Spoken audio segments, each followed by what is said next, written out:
Hello everyone and welcome back to this Delta Module 1 video series. In this session we'll be introducing and attempting to tackle the last of the big three tasks, and that is Paper 2 Task 3. This will be a deep dive down to extract your wider ELT knowledge and draws heavily on your experience as an English language teacher. So let's take a look, shall we?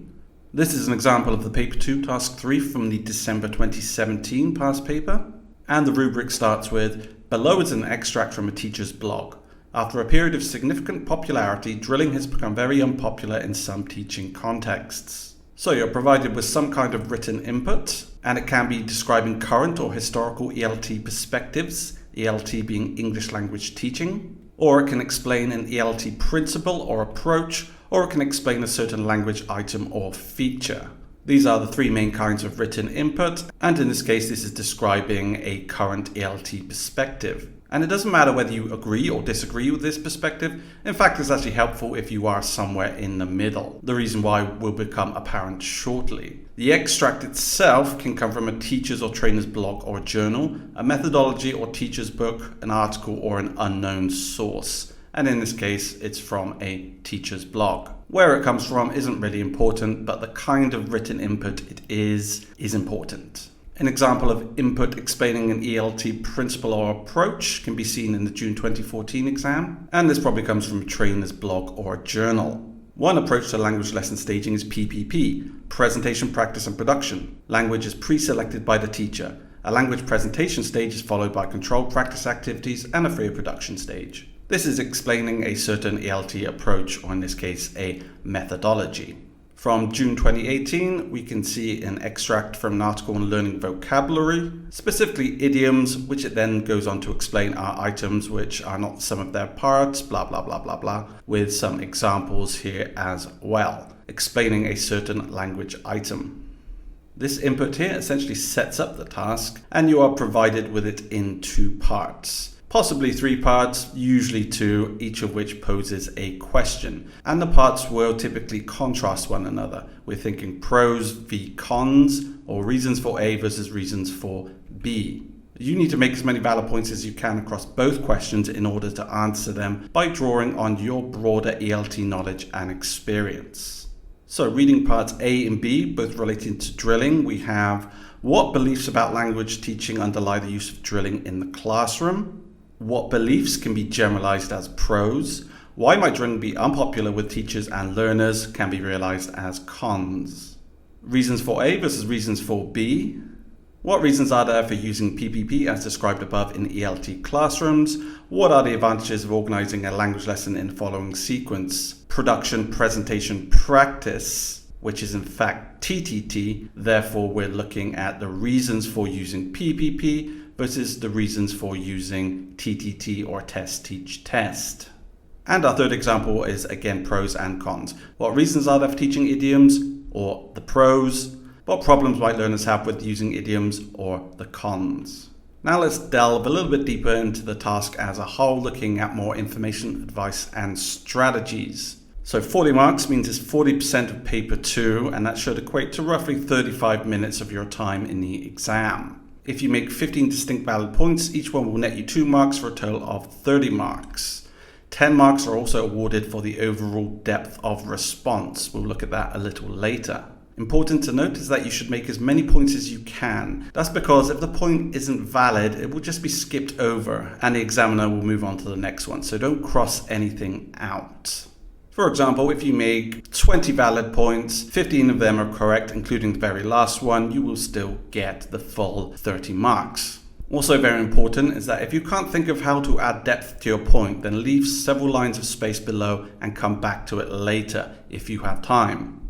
In the answer booklet, it will just be blank lined pages and you get plenty of them, so don't worry about ever running out of space. If you don't leave the space and you want to come back later and add depth, you won't be able to. Your priority shouldn't be on depth, however, it should be making those 15 valid points. That's because that equates to 30 marks or 75%, and depth can come later. It's only 10 marks, and depth also generally takes longer. There's more writing to be done. Brainstorming beforehand can be useful, though you will need to cross it out at the end since it does not form a part of your answer. Also important to note that you clarify any abbreviations used in your points at the start of the task. So if you're going to be referring to teacher talk time a lot, you don't want to write that every time, you just want to write TTT, you will need to specify that at the beginning. Even though you know what it means and the examiner probably knows what it means, it could still be ambiguous. For example, TTT could indeed mean test, teach, test. The points you make should take into account the following: the viewpoint of the teacher and learner, the teaching context, and by context we mean the class size, level and age of the students, the classroom environment, whether it's a monolingual or multilingual class, how similar or different the learner's L1 is to English, the teaching resources and materials available, and the course syllabus. That's the teaching context, which contrasts with the outside of classroom context. You should also take into account ELT approaches, methodologies, and techniques. An approach might be grammar translation, a methodology could be guided discovery, and a technique could be drilling. Think of approaches as the general guiding principles behind how you teach, and a methodology as the practical implementation of the approach. And lastly, bear in mind theories of first and second language acquisition. These are all important areas to discuss, though you're likely to be able to make more points up here and fewer points as you work your way down. So let's get down to actually writing your points. First off, check whether the parts are pros v cons or reasons for A versus reasons for B, and you can note this on the exam paper if needed. Below is an extract from Inside Teaching. This is from the June 2013 paper, and Inside Teaching is a methodology book. The extract reads, "Writing is sometimes regarded as the forgotten skill. Arguably, writing receives the least attention because it is at the bottom of the list of teachers' priorities." This is a current ELT perspective about writing. And again, whether you agree or disagree with it is irrelevant, as you are going to invariably be asked to discuss both sides of the coin. Why might teaching writing skills be at the bottom of the list of teachers' priorities? So the cons of teaching writing. What justification could there be for giving the teaching of writing skills a more central role in English language teaching? Pros of teaching writing.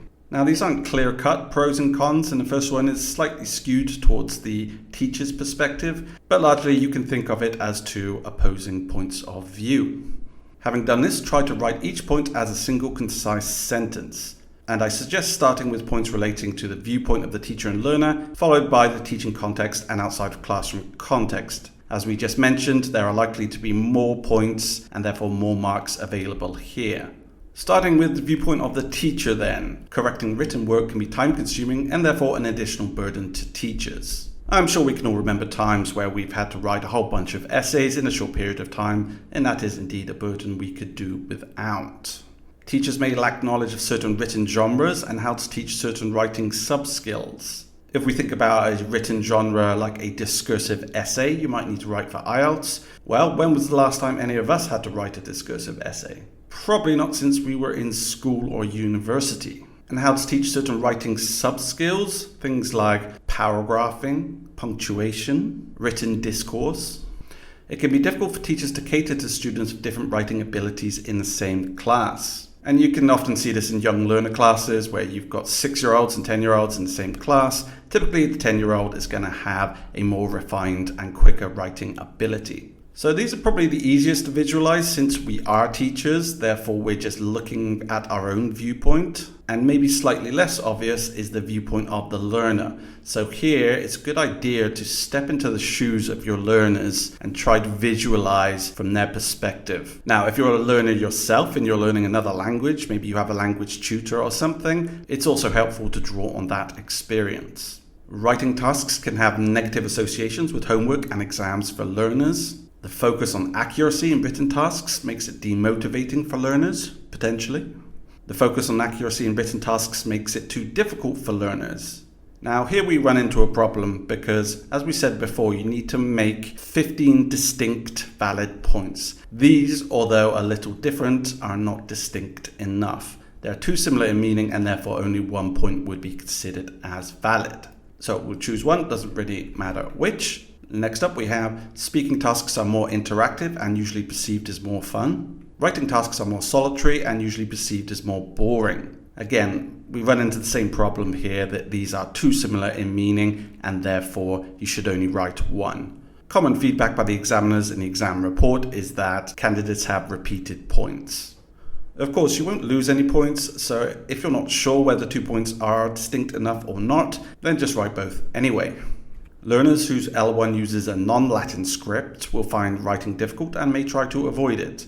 Think if you have Chinese students or Thai students. For young learners, it can be confusing to learn to write in an L1 as well as an L2 at the same time. Now, you could say this point is similar to the point above. However, we are focusing on the confusion for young learners as opposed to the inherent difficulty for any learner of another script. Therefore, these would be considered distinct enough.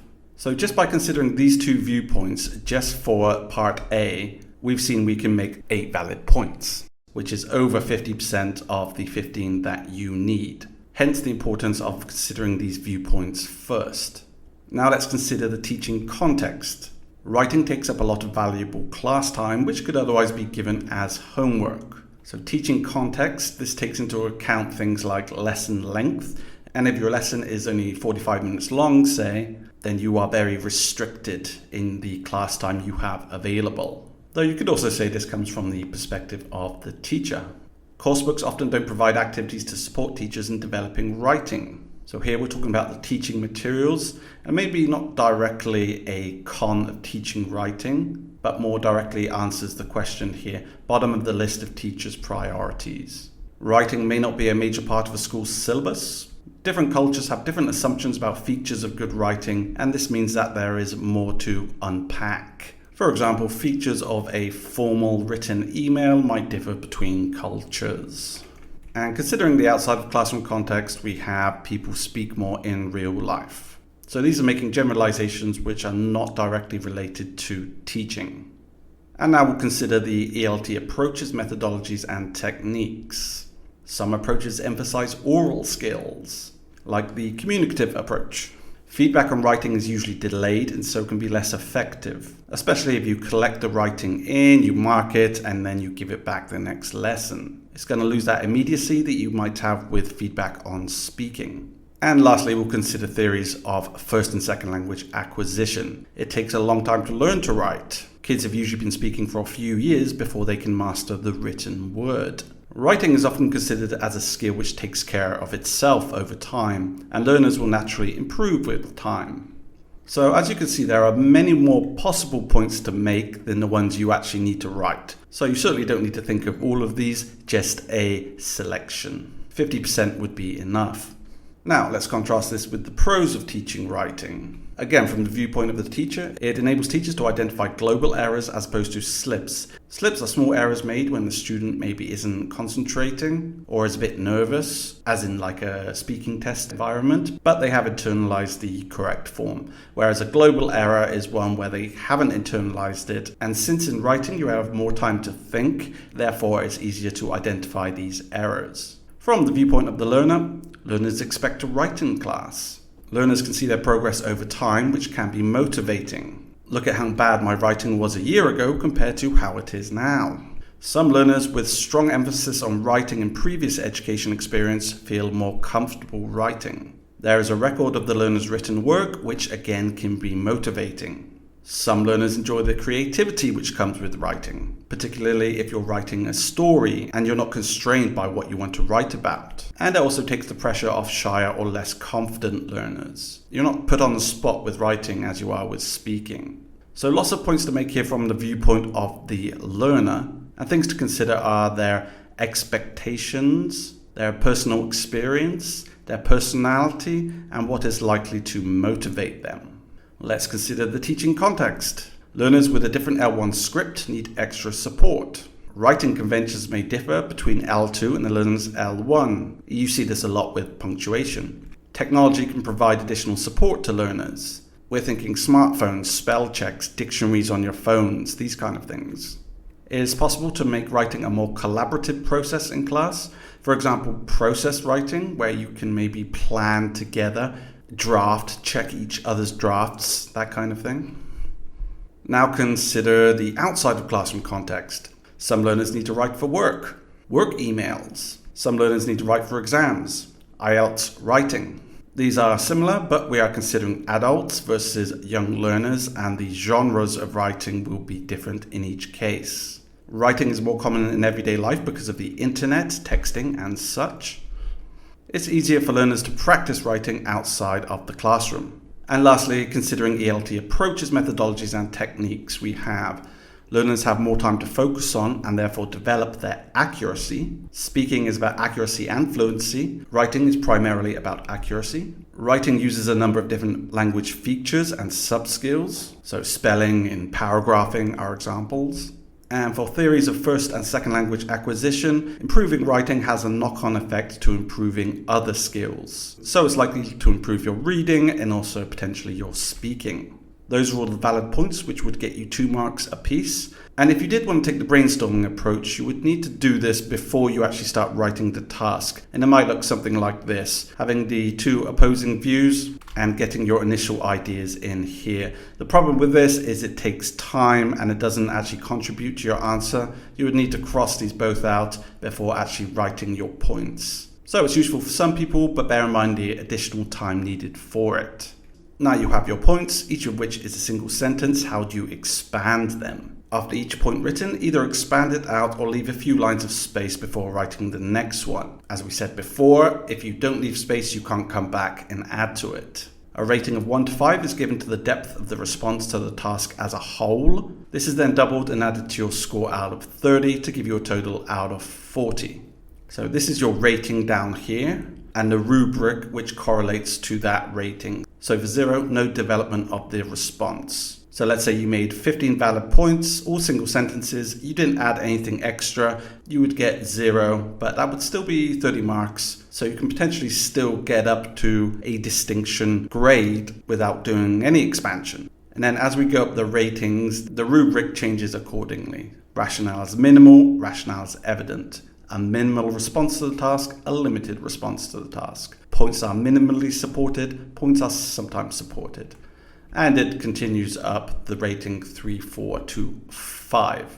Now to get a rating of 5, it doesn't mean you need to expand every single point, because remember, this is given to the task as a whole. So a fully developed and well-balanced response to the task, as well as these other things, could get you a rating of 5, doubled to 10, which is then added on to the number of marks you made for the valid points. How do you add depth? Well, expand your point by adding 1 or more sentences to justify it. Justify it by using your own experience. Now, if you haven't had direct experience with the point you made, then just make it up. The examiners won't know either way, as long as it's believable. You'll want to also justify your point using examples, either hypothetical or real life. This is related to your own experience. And justify it also by using a range of contexts, sources, or theories. Let's take the example from the viewpoint of the teacher for the cons of teaching writing. It can be difficult for teachers to cater to students of different writing abilities in the same class. This is especially true for classes of young learners with different ages, since developing the fine motor skills required for legible writing takes time. A previous class of mine fell into this category, where the older students would finish written tasks well ahead of the younger students, meaning I had to plan extension activities for them, or make easier, harder variations of the task itself. Okay, that's a bit of a mouthful, but let's break it down. I gave a range of contexts here. This is especially true for classes of young learners with different ages. Developing fine motor skills takes time, theory, although in essence, a fact. A previous class of mine fell into this category. My own experience. I had to plan extension activities for them, real life, or make easier or harder variations of the task itself. Due to the awkwardness of lesson planning for this, I don't really do it, so this is more of a hypothetical example. Now, if you only give examples of your own personal experience, then it's going to limit your response somewhat. So where possible, it's always good to get in some good old language theory in the form of approaches.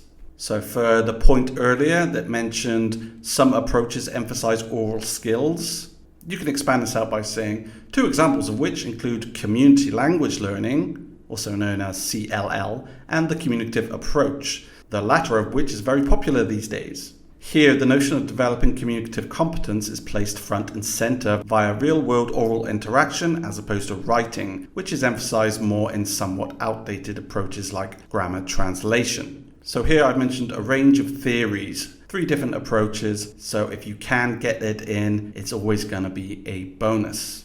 So that whole task was teaching writing, the pros and cons from 2013. You can see the various areas of focus by year over here, up until the December 2023 exam. In essence, you can be asked to analyze anything ELT related. However, there are some areas which have repeated in the past. For example, error correction has come up a few times, teaching writing, reading aloud in class, and drilling. However, you should never use this as to try and predict what will come next, as you will invariably be wrong. Some other potential areas which haven't come up but could include pair work and group work, use of meta-language, using coursebooks, guided discovery, and many more. And also worth noting that ELT is always changing. If you've studied a very recent proposed methodology by Thornbury called Dogma, which is a more improvisational style of teaching, then that's a good example of that. The technologies are changing and perspectives shift over time. Up until the 19th century, grammar translation was all the rage. And you still do see it in cultures who subscribe to more traditional teaching beliefs, but it's not really considered mainstream these days. So that's Paper 2, Task 3 in a nutshell. In the next video on Task 3, we'll look at the other kinds of ELT related input, those being explaining an ELT principle or approach and explaining a certain language item or feature. And although the approach to this task will remain largely the same, the kind of answers you give will depend somewhat on the input you are given. Thank you very much for watching. Please leave any questions in the comments section and I'll see you in the next one.